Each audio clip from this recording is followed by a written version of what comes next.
Who are you and why should people listen to you about fitness and mindset?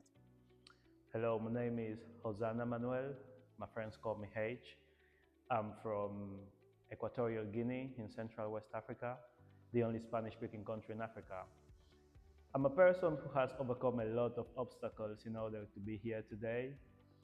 And we are talking about physically, mentally, spiritually, financially. I have been through a lot.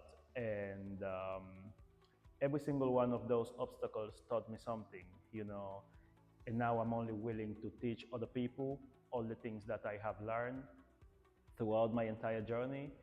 And I'm always willing to see people grow, whether it is in your finances, whether it is with a physical challenge, whether it is spiritually, anything that has to do with development, I'm all in for. Who are your biggest role models and why? My biggest role models are Cristiano Ronaldo and Ben Francis. Cristiano Ronaldo because he told me that whether you are born with it or without it, you can always learn it and you can always develop it. And we're talking about physical abilities, mindset. He's a person that has just showed that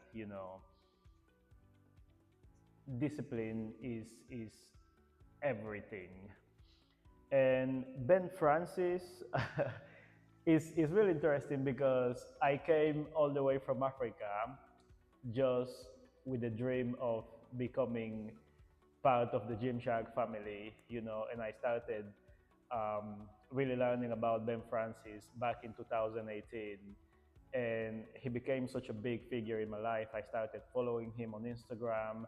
I started following him on YouTube. I have read a book that was not written by him, but it was written for him, about him.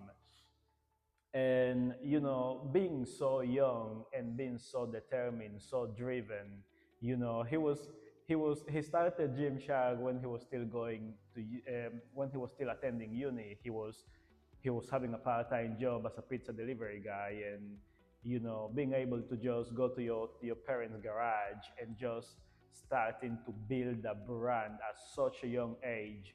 And even at his current age, which I believe is he's in his mid 30s, um, he could just be sitting at a beach, maybe, I don't know, in Cancun, and just chilling with his family and his money. But he is so dedicated to what the brand is. He wants to be there for the people, the same people he wanted to be there for when he started. It's not like money changed him or anything. He's still the same humble guy. And on his Instagram, he's always teaching people, and on his Instagram and YouTube, he's always teaching people how to become what he is today. It's really interesting. He's so inspiring for the next generations. What was the lowest point in your life and how did you overcome it? you're bringing you're bringing memories that I wanted to bury. But the lowest point in my life, I feel like it was back in 2023. So back in my country, I used to have a very good job, like a very good salary and everything, but I was not happy. I started experiencing like depression and anxiety. So I decided to leave my country and to come to the UK for the second time because I was familiar with the UK. I did my first career here. But this time around, I did my first career under a scholarship. This time around, I came just with my savings. And I came in 2022, October. And in 2023, I hit my lowest point.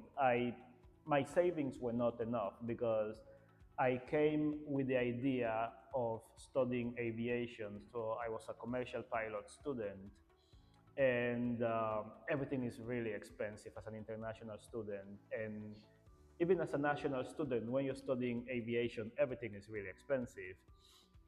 So I literally had two jobs as I was going to uni, and I was doing night shifts, day shifts, and I was putting I had to fit in uni in between. So at one point, I couldn't do it anymore physically, and I started taking coffee and I started taking Red Bull, whatever would keep me going, whatever would give me that energy, that drive. And yeah, during the nighttime or the daytime, whenever I would have like a few hours to sleep, I couldn't sleep. I couldn't sleep. There was too much caffeine in my system. I couldn't sleep.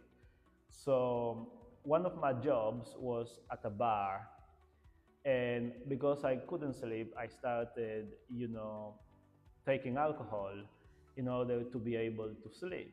And that became my constant. It was Red Bull, coffee, alcohol, Red Bull, coffee, alcohol. I was just living in autopilot. It was so bad. It was so bad. I wasn't living, I was just surviving.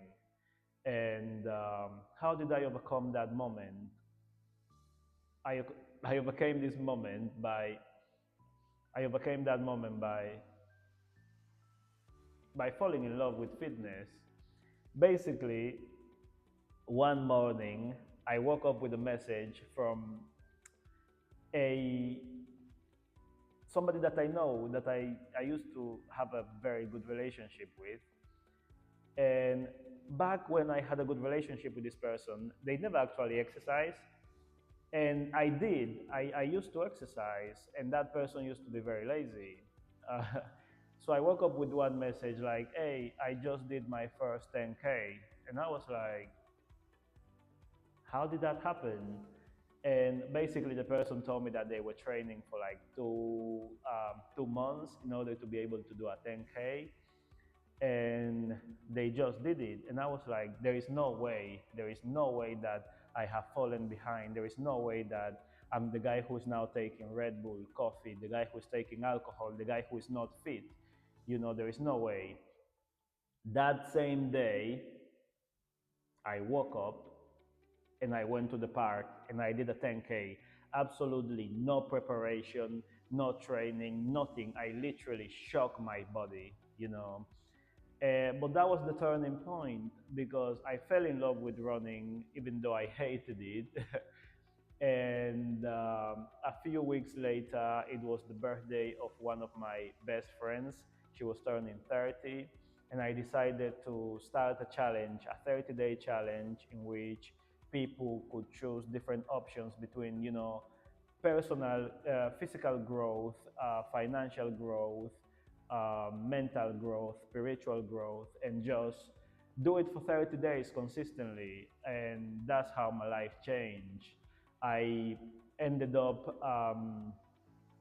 dropping one of my jobs.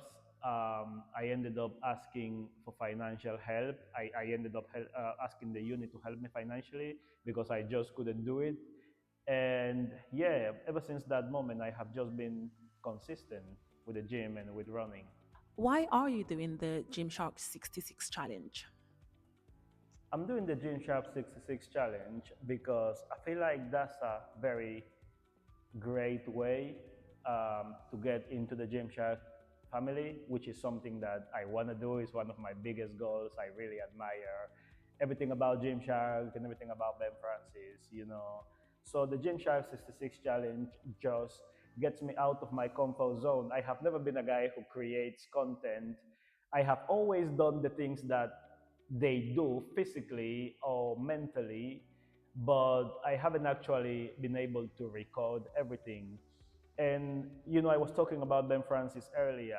Ever since he started creating Gymshark at his parents' garage, he was always filming. It's like he knew that he was going to be successful and he was going to be able to use those tools in order to teach other people. So I want to be part of Gymshark, and it's getting me out of my comfort zone. And I'm reaching out to people.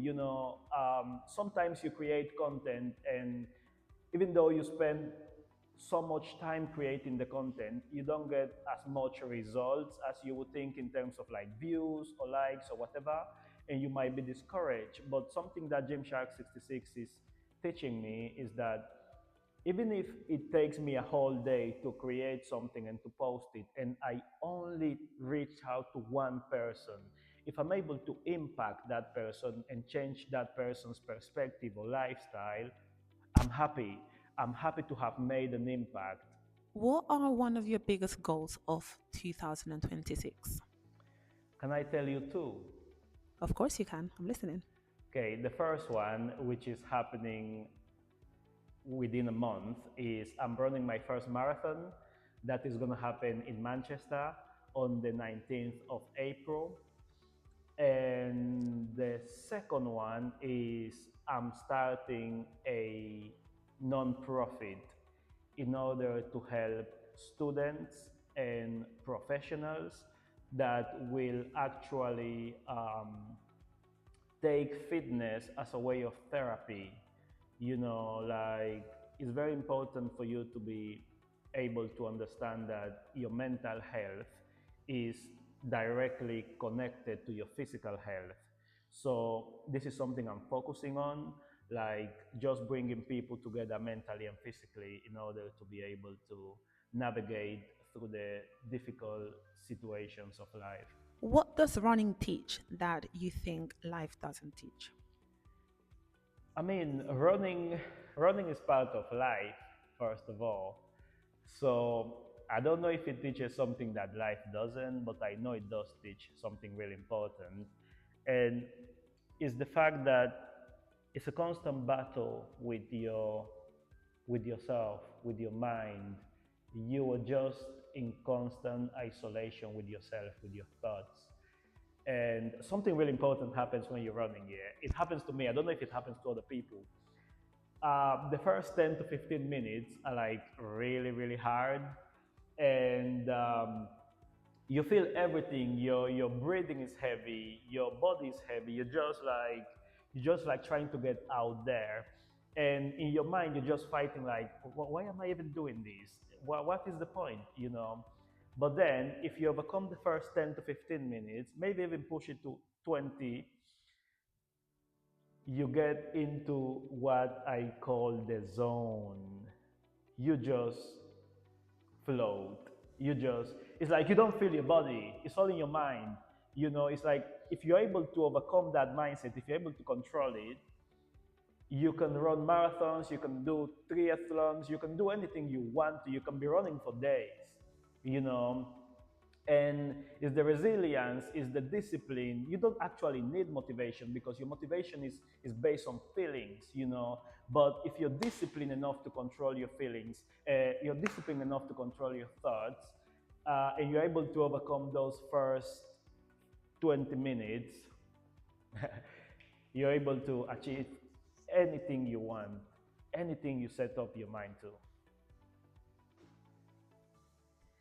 If someone watching this feels stuck, overweight, broke, or lost, what would you say to them?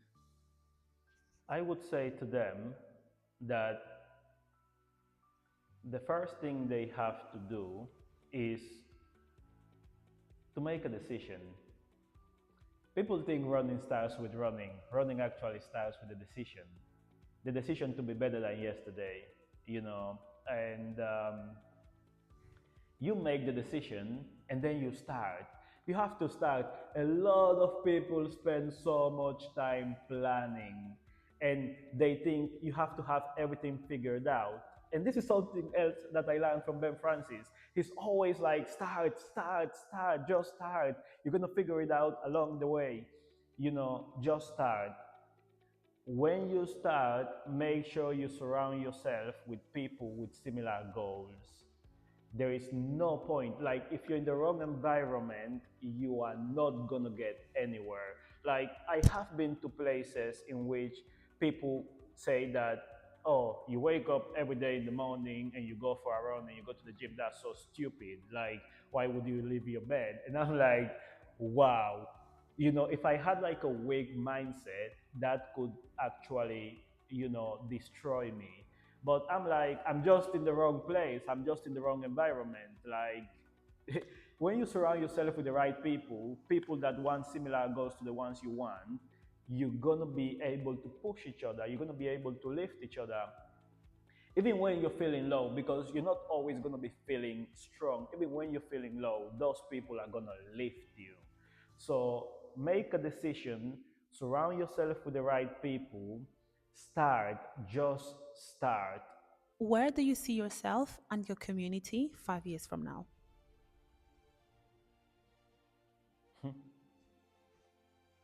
I'm actually picturing it, I'm picturing helping people and helping communities and just creating a healthier lifestyle, a lifestyle in which you don't have to be partying all day, you don't have to be eating junk food all day. People think the type of lifestyle I have is boring, and I would say to that it's not really boring. It's quite enjoyable, and it's only boring to the wrong eyes. I want to make an impact in this world. I want to change people's lives for better. And I see myself doing that, hopefully within the Gymshark family, or as I'm somebody who has been inspired by Ben Francis, I create my own brand, which is also one of my biggest objectives in the near future. So just focusing on mental and physical health and just helping other people.